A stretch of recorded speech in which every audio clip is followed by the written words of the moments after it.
my crafty friends, and welcome to another clean and simple card making tutorial. Today I'm going to use this sketch from the July sketch booklet. If you want to download the sketches, you can find them in this video's description, and this video is going to be 2025/117. So what I want to do to start with is create these 3 strips of scalloped paper using some embossing powder. Now I picked this up at the Rowan's Crafty charity shop the other day. It's called Colourful Thoughts Dual Enamels, and it's a kind of purple, and it's got some really big chunky bits of embossing powder in it. I have tested it once and it's kind of blotchy, but I thought it was quite interesting, so I'm just going to give it a good shake just to hopefully mix it all up properly, because there's varying sizes of chunks in there. And I'm going to use it neat out of here, and then I'm going to mix it with progressively increasing amounts of this heated up seafoam white powder to try and get 3 shades of it. So first of all, I'm going to ink up this with some glycerin, which is like a sticky embossing ink really. I'll just pick it up with my brayer and roll it over. That's quite a mucky brayer, but hey ho.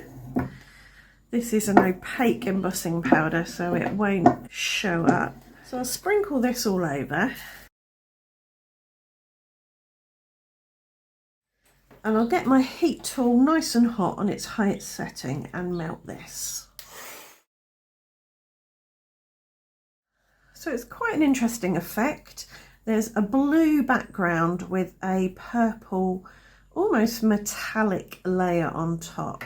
I'm going to roll my brayer over it again, just to add some more of that glycerin and do a second coat. So now to make up a paler version, what I find is really the best way to do this is to start with your light coloured powder, like white. That's probably enough. And then add your darker colour to that. It's easier to darken white than it is to lighten a dark, I think. Might add a little bit more. This is just a pot that had some embossing powder in that I used up.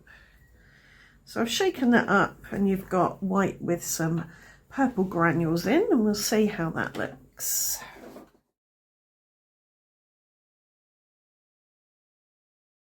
So we've got some purple in there, it's mostly white. I'll do a second coat. The trouble is, I think, with this in particular, is that the grains of the white and the grains of the purple are significantly different sizes. If I shake it from side to side, you can see how the purple rises to the top. That's because the grains, as I say, are different sizes. I'm going to put the lid on and shake it from top to bottom, and that will distribute those grains a bit better. You can see how the big purple grains do tend to fall off because it's the smaller white grains that grab onto the embossing ink. It's all about grain size, but I'm going to sprinkle this over the top like that to get a fairly even distribution, hopefully. And then I'm going to heat it from underneath so that I don't blow the unstuck grains away. So I'll be back when I've done that. So actually what I'm finding is the best way to do this is to remelt the powder with my heat tool, sprinkle a bit on, and then blast it, because the melted powder will grab the big grains.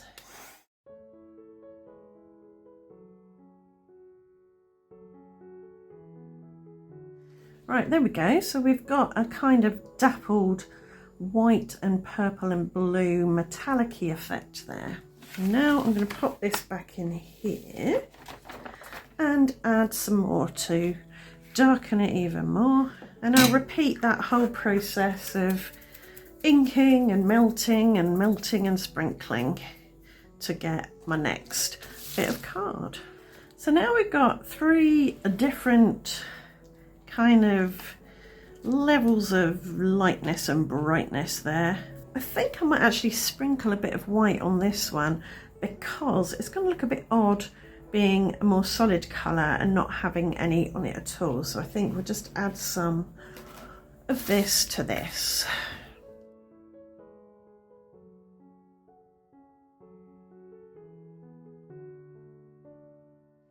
So that whole process was incredibly mucky, but I think we got there in the end.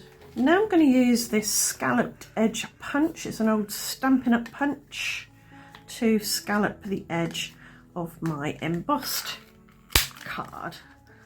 So they've all got scalloped edges now, but what I'm discovering is that there's really not enough contrast between the three pieces. So what I'm going to do is scallop some maybe gold. I've got this matte gold, so if I put that between the pieces, that's going to give me the contrast I want. So I've got my top piece here, which I'm going to trim down to about 1 centimetre high. And then I'm going to put that on top of my gold, like that. And I'm going to use a double-sided sticky for this because I think if I use glue, things are going to slip around too much. First of all, I have to find the ends though.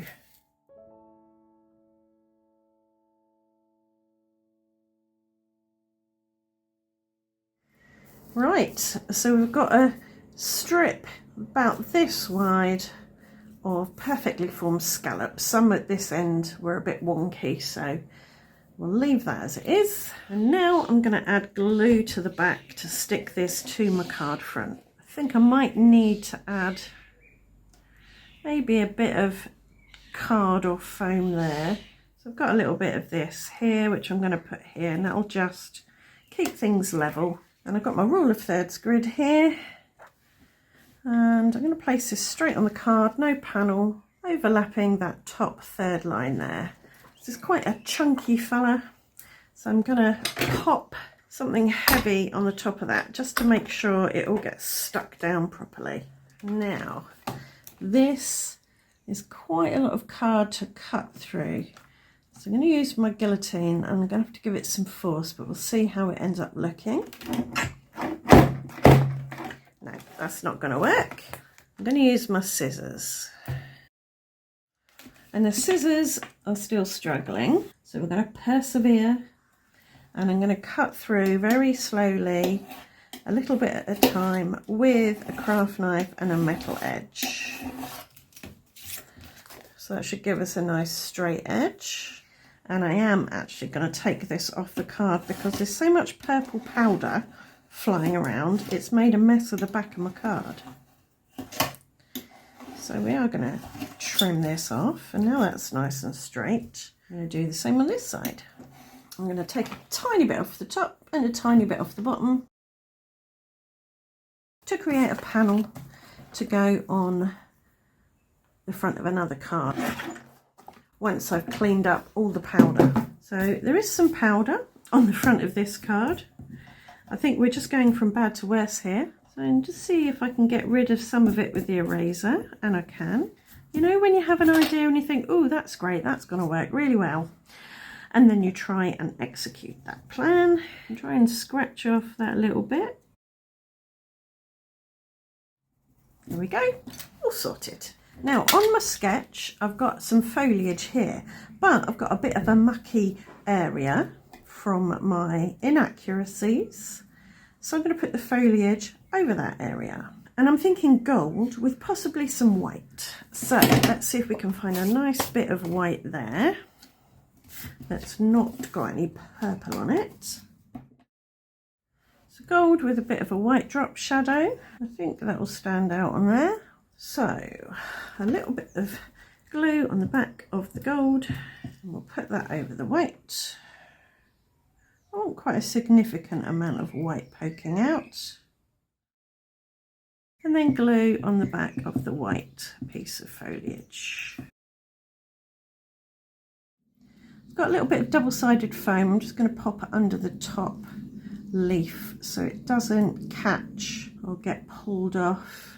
And for my sentiments, I've got one of my freebie printable sentiments that says, "Let's celebrate."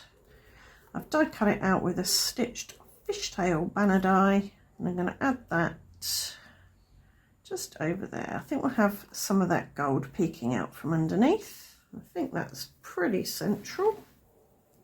And it should be roughly a third of the way down when that's on an actual card. Because I trimmer cut this panel rather than die cut it, I used a scalpel, didn't I? That's it, I used a knife. I'm just going to run my embossing tool around the edge to make it look a bit neater, and then I'll pop it on the front of a card like that. Right, there we go. That's this card done and dusted. Definitely a labour of love, but we got there in the end. Really like the sort of two-tone purple and white, different shade scalloped edges, and I think the gold definitely adds something to it. If you wanted something slightly less clean and simple, you could add some spatter around the focal area just to spread out the colour and pattern a bit. But I think I like this one the way it is. Right, I hope you've enjoyed today's video. I hope it's given you plenty of ideas to play with. If it has, please do let me know in the comments. Like, subscribe, ring the notification bell, and I'll see you back here very soon for another video. Thanks for watching. Bye for now.